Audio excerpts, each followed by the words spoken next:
Agora nós vamos ver o caso do oxigênio como nucleófilo. O oxigênio permite a formação de M-acetais e acetais. Um M-acetal é quando eu tenho no mesmo carbono a função álcool e a função éter. E o acetal é quando eu tenho no mesmo carbono duas funções éter. Vejam que para formar o acetal, inicialmente temos que formar o M-acetal. Geralmente o M-acetal é difícil de ser isolado, a não ser que seja feita uma reação intramolecular formando um M-acetal cíclico. Então, neste caso, ele vai ter uma estabilidade maior, como por exemplo, no caso dos açúcares. Nós vemos que a glicose, ela existe preferencialmente na forma cíclica, exatamente porque formou um M-acetal cíclico. Este é o carbono anomérico, onde eu tenho a função álcool e a função éter. Então, este daqui é um exemplo de um M-acetal cíclico que tem uma estabilidade relativamente maior do que M-acetais de cadeia aberta. Vamos ver agora os acetais. Como eu havia falado, o acetal ele é um composto onde eu tenho no mesmo carbono duas funções éter. Para formar o acetal, primeiro adicionamos álcool, que vai formar inicialmente o M-acetal, e depois uma segunda molécula de álcool vai formar o acetal. Vejam que para formar o acetal, temos que usar quantidades catalíticas de um ácido forte, que pode ser ou ácido clorídrico gasoso ou ácido sulfúrico. Porém, o acetal ele pode ser hidrolisado em meio ácido diluído.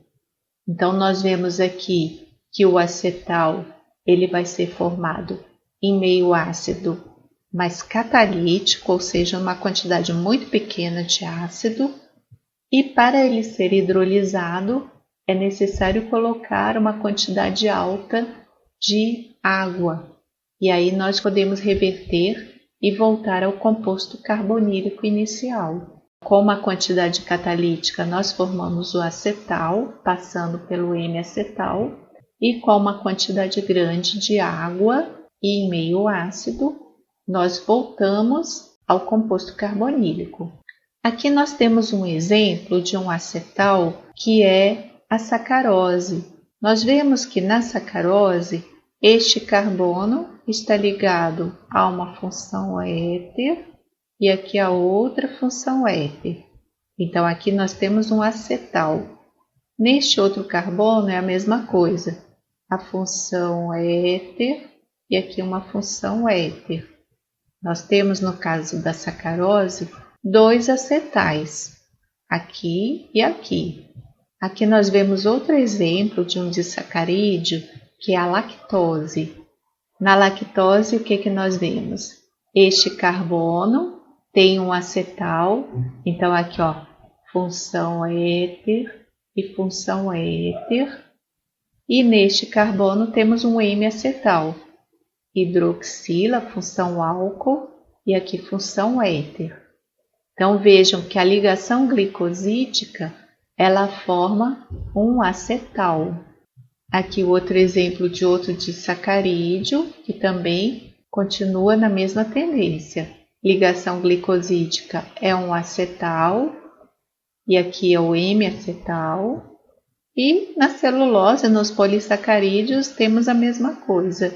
Todas as ligações glicosídicas vão formar acetais. Os acetais eles são relativamente estáveis, diferente dos M-acetais que estão sempre em equilíbrio com o composto carbonílico. No caso dos acetais, eles vão ser muito mais estáveis. No caso de cetonas, o equilíbrio entre a cetona e o M-acetal tende muito mais para a cetona do que para o M-acetal. a não ser que nós façamos um acetal cíclico. Então vejam nesse caso aqui, tendo o aldeído ou cetona e reagindo com o diol, com um ácido catalítico, nós podemos formar esse acetal cíclico. Neste caso, a reação é mais favorecida para o acetal do que para o composto carbonílico. Esse acetal cíclico, ele também pode ser hidrolisado em meio ácido aquoso. Então vejam que pode ser uma reação onde a gente coloca esse grupo e depois nós podemos retirar este grupo, formando aqui o produto carbonílico e o diol. Bom, para que serve isso? Vemos que o acetal ele pode ser usado como um grupo de proteção. Por quê? Porque o acetal ele é estável em condições que não sejam ácidas. Então, como vocês viram anteriormente, todas as ligações glicosídicas são acetais e elas são estáveis. Por quê? Enquanto não colocamos em meio ácido, elas serão estáveis em meio neutro e meio básico. Reações em meio básico não hidrolisam o acetal. Um exemplo do uso do acetal como grupo de proteção. Vejam essa reação. Aqui nós queremos reduzir este éster para um álcool, mas não queremos modificar essa cetona. Ou seja, no produto, nós queremos que a reação ocorra somente na porção éster e não na porção cetona. Para nós fazermos essa reação, nós temos que usar hidreto de alumínio e lítio. E nós sabemos que o hidreto de alumínio e lítio também reage com a cetona. Para que não ocorra essa reação, nós vamos primeiro fazer essa proteção da cetona, transformando ela num acetal. Então vejam que a primeira etapa vai ser a reação deste composto com esse diol em meio ácido, mas ácido catalítico, pode ser, por exemplo, ácido clorídrico gasoso ou ácido sulfúrico. Fazemos então o acetal. Depois de fazer esse acetal, nós vamos utilizar hidreto de alumínio e lítio em éter e, uma segunda etapa, a água, e com isso nós vamos reduzir o éster para um álcool. Vejam que esta reação aqui é feita em meio básico, porque o hidreto é uma base. Como é feita em meio básico, ela não atinge o acetal. Vejam que o acetal ele vai ser estável em meio básico. Após essa reação, transformando o éster em álcool, nós vamos fazer a hidrólise do acetal, retirar este grupo e voltar a ter a cetona.